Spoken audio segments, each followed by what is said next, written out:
Hello my dear subscribers, welcome back to my channel. My name is Lana and today we discuss celebrities news and drink a lot of coffee.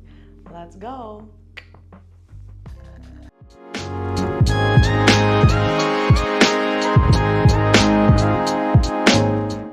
And Brittany Griner is coming back to the US. Wow, that's very great news and I'm so happy for her. So, guys, I was always in jail for almost 1 year. I was there for about 363 days. So many people asked me after I was released from jail, they said, you're probably so happy leaving the jail. And I was not very happy because I thought that this had never had to happen to me.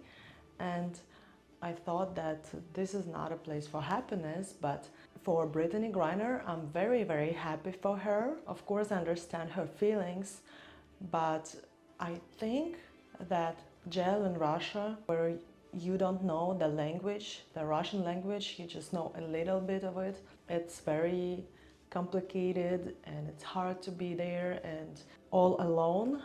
So I cannot imagine her being in Russian jail.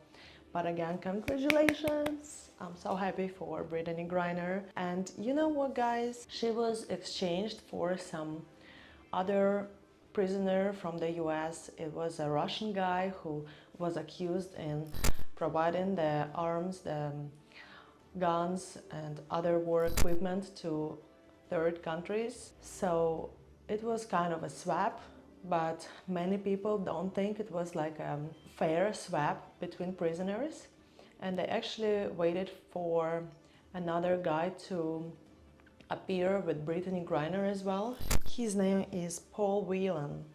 So Paul Whelan was accused in spying, and it's just sad to me that men in Russia have to be in a very severe circumstances in Russian prison. They cannot really access to medical care. They cannot really have rights there.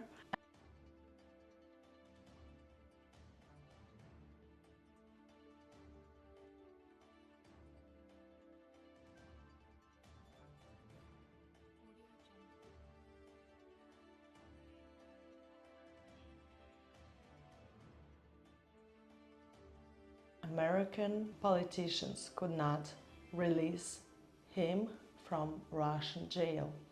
He is sitting there for 4 years already, and he's probably gonna spend his full term, but his family afraid he's not gonna be back from Russia and he's gonna die there, unfortunately.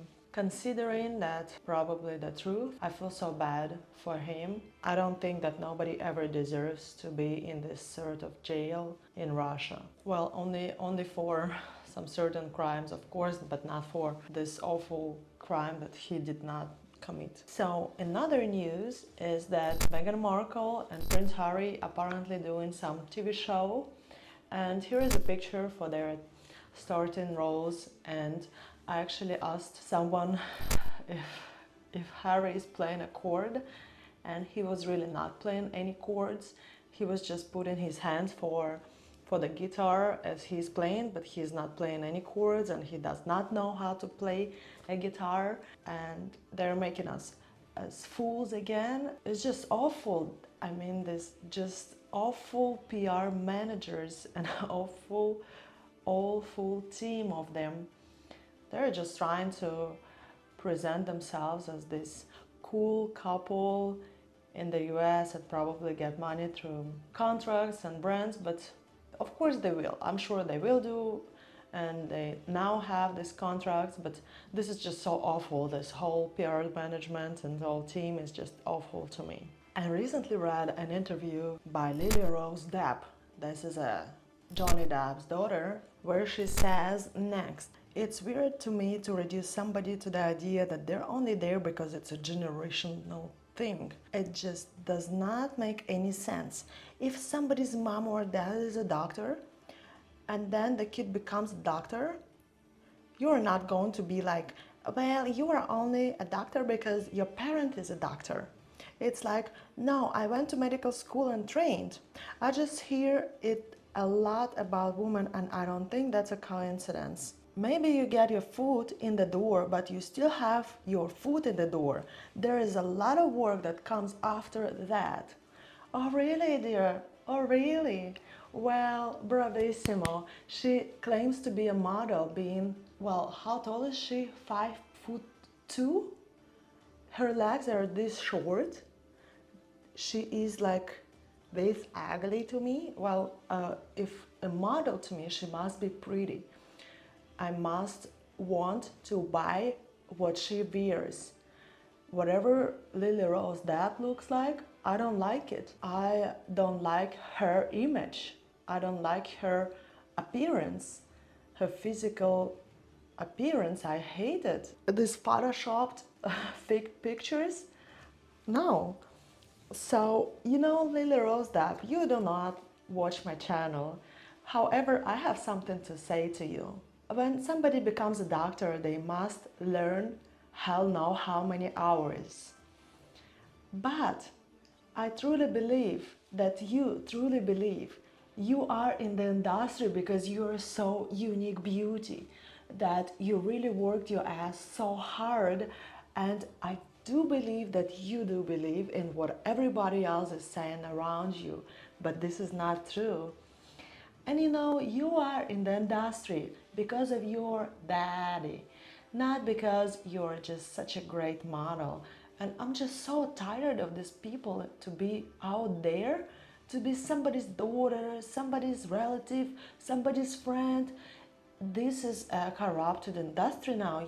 I had to be fascinated by the stories like Brad Pitt's story, where he started to be working in Hollywood, just wearing this funny costume and standing in the hot weather wearing this chicken costume and giving out the flyers. And this was so romantic, as well as Johnny Depp himself, as well as Leonardo DiCaprio, truly talented. And now they're bringing to us all these monsters kids, and they want us to believe that they're truly so talented. So me and you guys, you do not belong to the industry, because ever since you put your foot into the door, you do not work as hard as Lily Rose Depp. Yeah, all right, so let me just say that. So this is it, guys. Well, thank you for watching, and I hope you enjoyed this podcast. I hope to see you tomorrow. Bye.